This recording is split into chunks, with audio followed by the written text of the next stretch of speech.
go forward. I'm here. All right, this is good. He said we're made, so we're doing this. What I'm gonna do first is unhook from the shroud, because, you know, we have to get out the shroud. And I do that just by pulling this jaw a little bit, and I get the topping lift out of that jaw, and the jaw off the shroud. So now the whole pole is in my control. I could lift it like this, and it looks really pretty. I just want to show you how pretty it is. I've got a nice diamond shape with the two bridles, right? Yep. That's what I want. I want no confusion up here. I want a clean diamond shape. It's real nice. That's not how I'm gonna lift it, because it's not good control. I'm just gonna grab a hold of it like this, and then I'm gonna pull this and go, okay, great. Pull up. Pull up. Okay, so that's good enough, that's good enough. I'm gonna open the jaw and hook it onto the mast spring. There you it's go. on there. Pull up. And I'll even lift it to where I want it. That's good, stop, cleat it. That's approximately horizontal. Good. We'll mess with that again later. We're gonna mess with that again later, but for now, that's good, it's horizontal. Okay, and the downhaul is not cleated, and it's loose, which is good, because that allows this to move around. Like, why don't you do this, cleat that thing for me, pull it tight and cleat it, the downhaul. Yeah, and cleat it. Now, if I try and go pull back, I can't push it any further. I'm leaning my whole weight and it won't go back because of this. Uncleat that, boom, it just goes freely. You see what I'm saying? That's why I don't engage the downhaul unless I need to, because it restricts our motion. Sometimes you need to, especially in waves. Okay, so the pole is up. This is very slow motion. All of this would be way done in a race, but that's okay, we're going slow. Next thing, as you recall, is a pre-feed, right? I usually have him do the pole up, because you're gonna do the pre-feed, which is the next thing. But I think it doesn't matter, because you just did that. Anyway, pre-feed, please. So I wanna say this, the pre-feed, Max is gonna be pulling, the sail is gonna come up. One thing I don't like is for the sail to scratch along these lines, right? That's not fun for the sail. It wears the sail a bit. So you or I are gonna come out here and just with our hands, try and keep it from scratching along here as a pre-feed. I forgot the other thing I should have done is taken off this Velcro, right? And then I'll just stick it back in my pocket. I guess I could leave it on the, you know, maybe I should, no, I'm not. Let's stick it. I haven't done this before, I don't know what to do. I'm gonna leave it in my pocket. So take that off. And then, yeah, so as you pre-feed, I'm gonna hold this out with my arm, or you are, yeah, just keep on pulling, pull, pull, pull. You can sometimes, you see the shadow of it coming there? Can you see the shadow of the sail through the sail? Yeah. Yeah, keep on pre-feeding. You want to do that until you see the nose of the clew. There you go. There it is, you see it? Stop, we're good. Now you say we're pre-fed. Pre-fed. Yeah, all right, cool. And I don't think there's a standard nomenclature for that, really. Just let us know. Okay, so now, and notice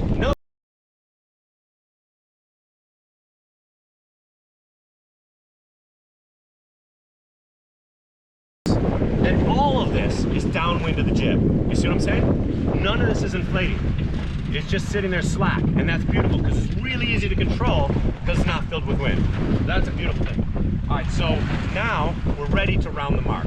We do all of this as we're approaching the mark, okay? And then when we round the mark, some races have 2 marks. You round 1 and then you go on a beam reach for a bit and then you round the second. A lot of races will just have 1 mark on the windward, and you round it and boom, you're right into the downhaul. Anyway, so if it's a 1 mark race, then 1 windward mark, then when we round it is when we hoist it. If it's 2 marks, then it's when you round the second one. In any event, it's when you head it downwind that the spinnaker is a valuable instrument. So when you're going to head downwind, that's when we hoist it. So what we're going to do, we're not going to do it now because you'll notice there's a boat over there, right? And it's hard to control everything when you're under a spinnaker, especially if you haven't driven under it yet. This is Andy's first time driving under a spinnaker. A lot of times we'll talk about the person on the tiller is driving the boat under the spinnaker. Because if the wind shifts and the spinnaker moves, he's just going to try and stay under that spinnaker. So the spinnaker is a huge engine, and it'll make your boat go way faster than without the spinnaker. So your job will be to fly that spinnaker, right? To keep it waving properly, to keep it full, and that gives us maximum speed. So you are in charge of our engine, how fast we go by efficient trimming of the spinnaker, right? And your job is to stay under the spinnaker and let it go. Are they past us? Yeah. Okay, good, good. And there's no traffic around. Oh, that's gorgeous. It is super gorgeous. It's a beautiful day. good spot. Okay, so let's try it. What we're gonna do, I will hoist, Max will tail, and once it's all the way up, I'll say we're made, and then I'm gonna cleat this, and then you'll spin us down. You're actually starting to spin us downwind. Nothing with that yet. You're gonna do that as soon as it's up. As soon as it's up, you're gonna furl the jib and you're gonna pull the pole back. Further. All the way back. Yeah, you're gonna pull this. Well, right now the pole should really be out here. The pole. So the position of the pole is, if you pull this line, what'll usually happen is the clew will hit the pole and pull the pole back. So when I say pull back, I really mean clew back, which will pull the pole back. You see what I'm saying? Yeah. But you can't really see the clew as well as you can see the pole. You can see the angle of the pole really well. So I would say pull back or pull forward, because we can judge the angle of this very easily as humans, whereas the position of the clew is harder for us to judge. So ideally the pole is forward at the tip, at the nose there of the clew, right? And then, because then, as you pull it back, you're gonna pull the pole back and you'll get some visual feedback that the clew is moving as the pole rotates. So, yeah, so I'm going to hoist and Andy is gonna be turning at the same time. We are rounding the mark. That's what's gonna happen. We are rounding the mark. So he is turning us downwind. He is letting out the main sheet so that we can get onto a broad reach, right? You know, let out the, and he doesn't want, the one thing he doesn't want to do though is get this all the way out to where it touches the shrouds. If the mainsail gets out to touch the shrouds, when I hoist the spin, it can get caught between. It can get on the wrong side of the shroud. You can't really see it. It'll be on this side. It can be inside the shroud, like here, and then the mainsail comes and hits the shroud. You know how sometimes the mainsail lies against the shroud when you're going downwind, and then the spinnaker's stuck and it can't get out, and it won't fly. So you're gonna turn downwind, but you're not gonna let this hit the shrouds yet until we're flying. Once we're flying, you can do anything you want with that. So you're gonna turn downwind, you're gonna ease the main, you're gonna keep it off the shrouds, I'm gonna hoist, all that's happening simultaneously. Once it's made, you are gonna furl the jib and you are gonna do a pull back. And then you're gonna fly it. Okay. And then you're free to go wherever you want and hit this against the shrouds if you'd like. Okay? Okay. We're not gonna do it super fast, but that's what's gonna happen, and it's gonna be... Okay, so we're about to round the mark. Here we go. We're gonna hoist. Are we ready? I'm hoisting, you're tailing. We're made. Tail that faster, yeah. And you're just headed down, easing this. Furl the jib, pull back. Furl the jib, pull back. Furl the jib. Yeah, pull back. All right, that's pretty good. Let's keep the pole there. Start flying it, man. Forget the jib, start flying. Yes. Hell yeah. Whoa. Yes. Whoops. Oh, we just jived. Yes. Okay, so that's unfortunate. A mess. All right, And it's hard to jive in. So I'm looking at the Windex and I'm saying the pole should probably go forward just a little bit. Why is the wind moving so much? What's happening here?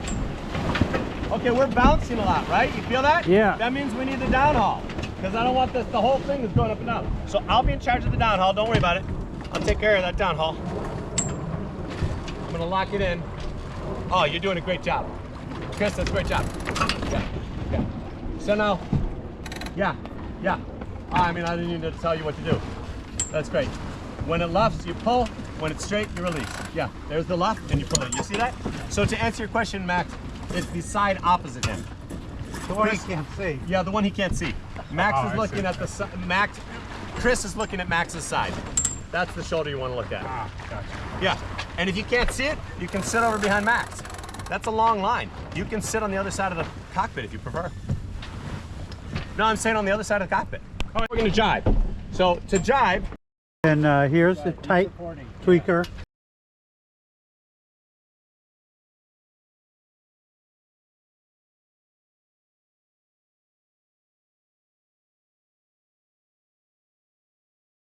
And loose. I'm gonna jibe now. Because we don't want to go too far. Okay. So to jibe, remember, I'm gonna take it off the mast.